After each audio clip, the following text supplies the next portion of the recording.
Hello, coffee lovers. My name is Russell Volts from Lake City Coffee. And today we're going to answer the question, why are my coffee beans oily? I've heard this question over the internet and a lot of coffee websites where we're discussing different kinds of coffee. Our customers don't ask that of us, but apparently it's a thing. So I thought we'd answer that for you. So, is having oil on the surface of your coffee or having oily coffee beans, is that a bad thing or is it a good thing?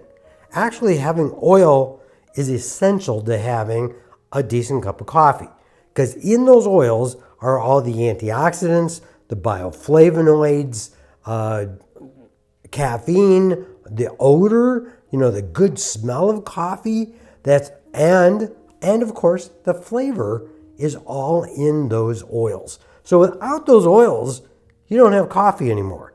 And unfortunately, the industrial coffee companies, they burn the snot out of their beans. Therefore, there's not a whole lot of oils in it, so you're not getting very good coffee at all. Now, in a normal coffee bean, you have over 1,000 different molecules. So which ones are prominent, which ones are not, will determine what that coffee tastes like, right?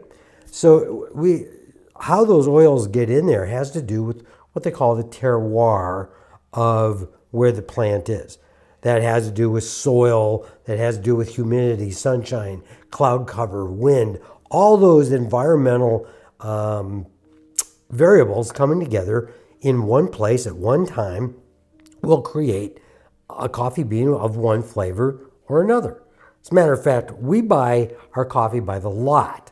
What a lot means is they went through a field and they picked just the beans that were, or the fruit, if you will, the cherry, those that were ripe that day. And on that day, it gets a lot number.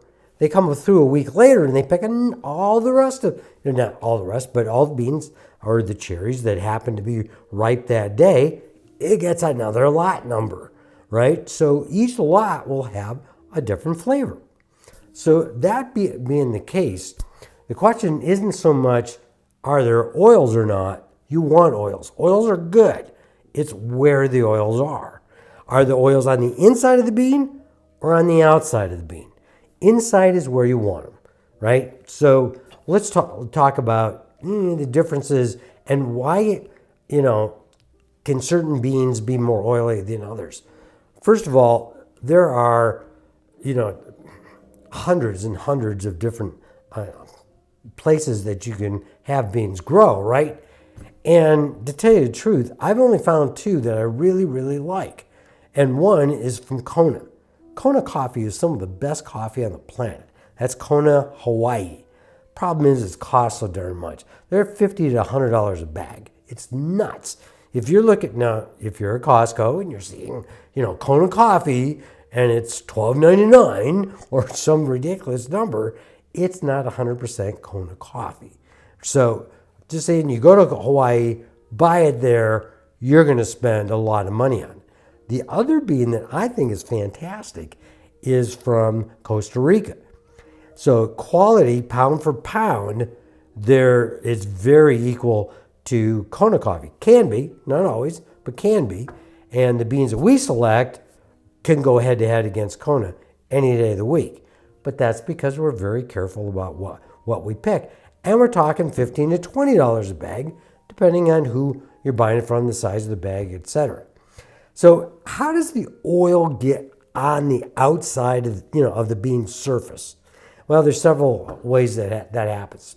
Probably the most prominent way is that whoever roasted it too hot and too fast. Every time that happens, when it's too hot and it's too fast, you end up with oil on the outside of the beans, and it often stays there. It doesn't go away. The other reason, second reason, probably the second most prominent reason, is the beans are old. They've been sitting in warehouses and store shelves for months, if not years. Unfortunately, a vast majority of the coffee that Americans buy in the grocery store or in the coffee shop were roasted months, if not years ago. that age, just that age, will draw the oils out to the surface. And I'll talk about the problems of having the oils on the surface in a moment. Second reason is if you ship your beans, okay, in the summer months when it's really hot, that heat inside those, delivery trucks from USPS or UPS or FedEx or wherever, that heat will draw the oils out of the middle of the beans and onto the surface. Now, there is a way that you can sometimes fix the oil on the beans. Take the beans, stick them in the fridge. If you put them in the refrigerator, sometimes it'll draw those oils off the surface and back into the center of the bean where it belongs. Now, usually by that point, the damage has already been done. The oils have gone bad. And let's talk about that for a second. So, what is the problem with oil being on the bean surface? There's several things. One, the oils are on the surface of the beans. The oils are most likely to evaporate. And without the oils, you don't have coffee. What you have is charcoal, right? So the oils are essential to having a good cup of coffee. And if it's on the surface, they'll evaporate. Secondly, the oils can go rancid. Rancid just means it's bitter, it's nasty, and it's another reason why the industrial coffee companies burn the snot out of their beans so you can't tell when they've gone rancid. The last thing that's kind of weird is that oily beans can gum up your grinder. Now, I've personally never had that happen, but we don't burn our coffee beans, so we don't have oil issues. But some people do. So, if your grinder's not working right, clean it out and see if you got a paste inside. And if you do, you're probably using oily beans.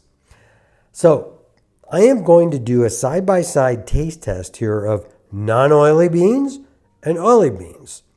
And, keep in mind we're using Lake City Coffee beans. That's our company, lakecitycoffee.com, or just go there and see what our options are. We only have 1 bean, 3 roasts, end of story. It's pretty simple. And it's a very easy website to go through.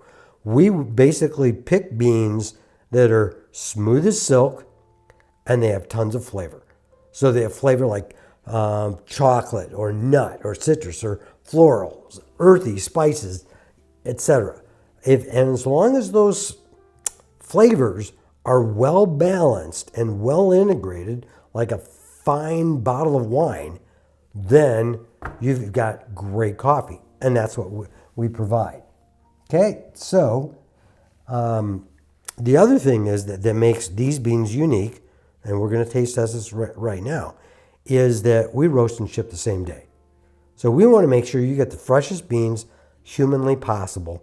And that's, like I said, the order comes in, and every Tuesday morning, we roast all our beans, and we ship immediately. The beans are barely, they're still warm, and they're going in the bags, and the bags are going in the boxes, and they get taken off to FedEx or to USPS.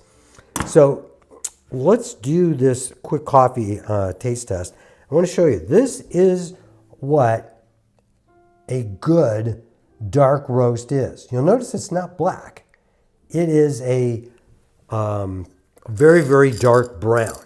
So it has enough of the darkness in it to give that very slight, subtle, burnt flavor that Americans are used to. This, on the other hand, now this is the same bean. This is our Costa Rican bean, the only bean that we carry, and I accidentally over-roasted it. You can see how shiny it is. That's because all the oils, instead of being on the inside where they belong, they're on the outside. So what does that matter, right? Let's taste test and find out. I'm going to start out with our regular beans, our regular roast, our dark roast, and let's see how it tastes.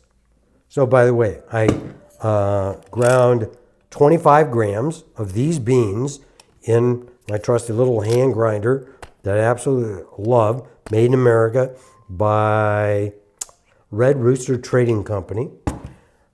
Also used a French press, one of my faves, right, for both of these. So 25 grams, weigh it out, French press used, and then put in, we're using here the burnout mugs, simply because they're made in the United States.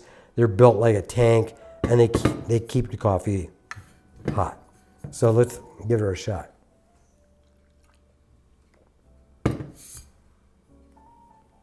Normal coffee I drink every day. So it's smooth as silk, tons of flavor. In this case, dark chocolate.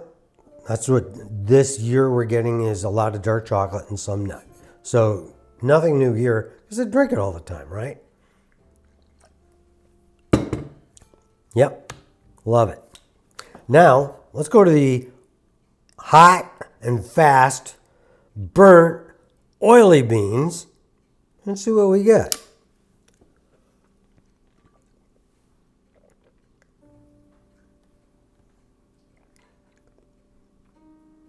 There's almost no flavor to it. It's just, all I'm tasting is burnt. So had I ground up, instead of coffee, had I ground up Kingsford charcoal, that's what this tastes like. No chocolate, no nut. Now, some people will say, well, that's what coffee's supposed to taste like, is burnt. In which case, you'd love this, right? For me, there's no flavor to it other than burnt. That being said, that's where your oils are coming from. And if I were you, I'd take a look at our dark roast. You probably, if you're a coffee nerd, if you're really into coffee, you're going to love this. Anyway, if you have any questions, let us know and we'll get back to you. Have a great day.